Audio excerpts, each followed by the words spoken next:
اس لیے ہمیں کیا کرنا چاہیے؟ زیادہ سے زیادہ بہترین دعائیں کرنی چاہیے. شکر کے لیے نعمت کی طرف غور و فکر کرنا ضروری ہے. نعمت کی حفاظت رازداری سے کیجیے. ٹھیک ہے. اس کا اصل چیز شرط کیا ہے ان چیزوں میں؟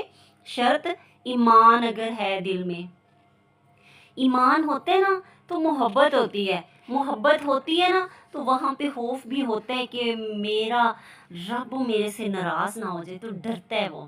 تو پھر اس سے ملنے کے لیے طلب ہوتی ہے تو محبت بڑھتی ہے.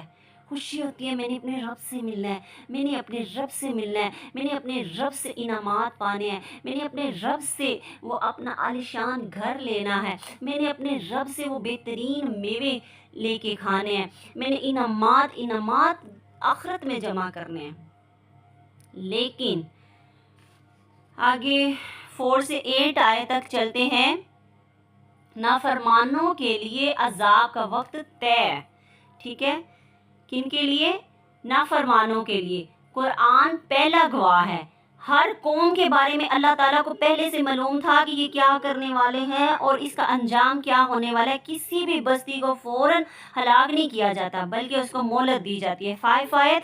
کوئی امت اپنے وقت سے نہ آگے بڑھتی ہے نہ پیچھے ہٹتی ہے، یعنی نہ وقت موت سے پہلے ہلاک کر سکتی ہے اور نہ بعد میں. 6 آیت. سردار قریش کی طرف اشارہ ہے.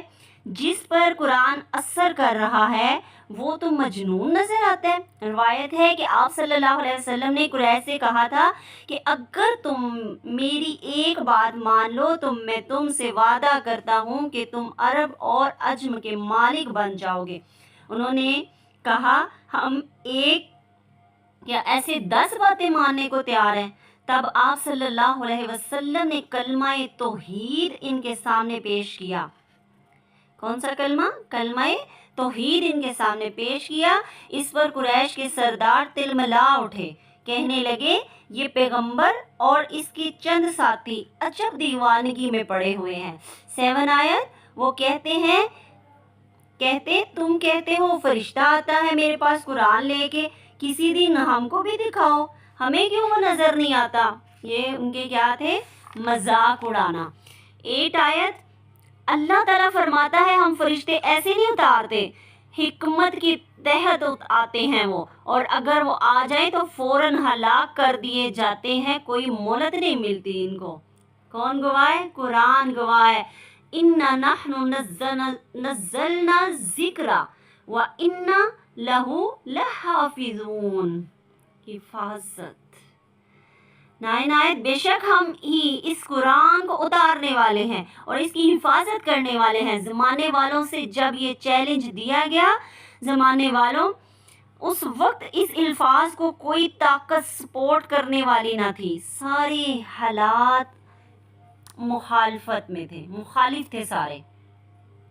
اِنَّا نَحْنُ نَزَّلْنَا الذِّکْرَ وَإِنَّا لَهُ لَحَافِظُونَ. لَحَافِظُونَ. رب تو حفاظت کرنے والا ہے. کون حفاظت کرنے والا ہے؟ وہ رب حفاظت کرنے والا ہے.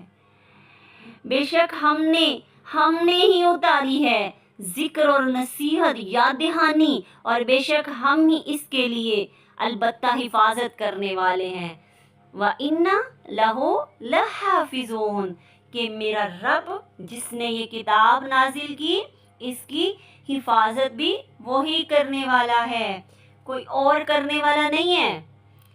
کافر جو مرضی کرے، مشرک جو مرضی کرے، ارے غرے جو مرضی کرے، ماننے والے تو مانتے ہیں، نہ ماننے والے جو مرضی کریں، اس کتاب کا کچھ نہیں کر سکتے. اور بتایا نا کہ اتنوں کو چیلنج دیا، کوئی ان کی سپورٹ کے لیے نہیں آیا، بس مخالف پارٹیاں تھیں ایک دوسرے کی، کوئی کچھ نہیں کر سکتا تھا. اللہ نے پیچھے بھی چیلنج دیا ہے، کوئی ایک آیت چینج کرنے والا، کوئی ایک صورت ہی بنا لاؤ، کوئی ایک آیت ہی لکھ لاؤ، مگر میرے رب کے ساتھ کوئی نہیں مل سکتا. اور رب فرماتا ہے کہ جو فرشتے ہیں وہ حکمت کے ساتھ آتے ہیں، ارے گرے کو نظر نہیں آتے. ٹھیک ہے. تو یہ قرآن اللہ رب العزت کی کتاب ہے، اللہ رب العزت کا علم ہے. یہ کتاب عام کتاب نہیں ہے، وہ جس نے عرش و فرش، زمین و آسمان، یہ جہان، یہ چرند، یہ پرند، یہ سب کچھ بنایا ہے، وہ رب، اس رب کی کتاب ہے، اس رب کے الفاظ ہیں، اس رب کا علم ہے، اس رب نے حکمت کے ساتھ یہ لکھوائی ہے، یہ بھیجی ہے۔ اور 23 سال، دن نہیں، گھنٹے نہیں، سیکنڈ نہیں، بلکہ سال، 23 سال عمر کا ایک حصہ لگا کر یہ کتاب قرآن مجید کی شکل میں تھوڑی تھوڑی تھوڑی تھوڑی کر کے میرے اور آپ کے نبی صلی اللہ علیہ وسلم کے دل پر نقش کروائی، انہیں یاد کروائی، محفوظ کروایا۔ تو یہ کوئی اور کیسے؟ قرآن کے معجزے ہونے کی دلیل قرآن کا محافظ اللہ ہے۔ بہتوں نے اس کو تباہ کرنے کی کوشش کی، ایمان والوں کو، بہتوں نے ہم میرے اور آپ کے آقا کو تکلیف دینے کی کوشش کی، بہتوں نے چاہا کہ یہ کتاب مٹا دی جائے، اس کو عدل بدل کر دیا جائے جیسے دوسروں نے کیا، مگر یہ تبدیل نہیں ہو سکی، کیونکہ اس کا محافظ کون ہے؟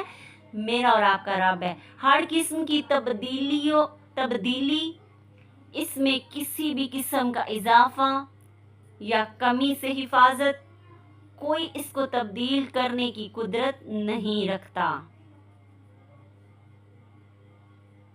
ہر قسم کی تبدیلیوں، تغیر سے اس کی حفاظت، اس میں کسی بھی قسم کا اضافہ یا کمی سے حفاظت، کوئی اس کو تبدیل کرنے کی قدرت کیا نہیں رکھتا، اس کو کوئی چینج نہیں کر سکتا۔ بہتوں نے کوشش کر لی، بہتوں نے ایمان والوں کو مٹانے کی کوشش کر لی، بہتوں نے میرے اور آپ کے آقا کو مجنون کہا، بہتوں نے مذاق اڑائے، مگر یہ نقش رہی کیونکہ رب سے تعلق تھا، کیونکہ ایمان لے کر آئے تھے، کیونکہ کام کرنے کے لیے آئے تھے، کیونکہ اطاعت گزار تھے، رب کی حمد و ثنا کرنے والے، ان کی اطاعت و فرما برداری کرنے والے۔ محاسبہ کیجئے اپنا اور میرا، میں اور آپ محاسبہ کریں، ہم کیا کرتے ہیں، ہم کیسے کام کرتے ہیں، ہم کیا ہیں، کیا کرنا چاہتے ہیں، کیسے کرنا چاہتے ہیں، کس کے لیے کرنا چاہتے ہیں۔ بھئی آپ اپنے لیے کرنا چاہتے ہیں، اس رب کو راضی کریں گے تو اس میں فائدہ کس کا ہے؟ میرا اور آپ کا ہے۔ نماز پڑھیں گے، فائدہ کس کا ہے؟ میرا اور آپ کا ہے۔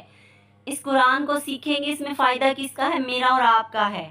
تو سدھر جائیں، سمجھ جائیں، مجھے اور آپ کو سمجھنا ہوگا۔ اللہ تعالیٰ کی قدرت کے شاہکار، اللہ تعالیٰ کی قدرت کے شاہکار 16 آیت سے دیکھتے ہیں۔ آسمان میں بروج کی بات ہو رہی ہے کہ ہم نے خوبصورت بنایا آسمان کو، یعنی اس کے اوپر چاند ستارے سجا کر کتنا خوبصورت آسمان لگتا ہے۔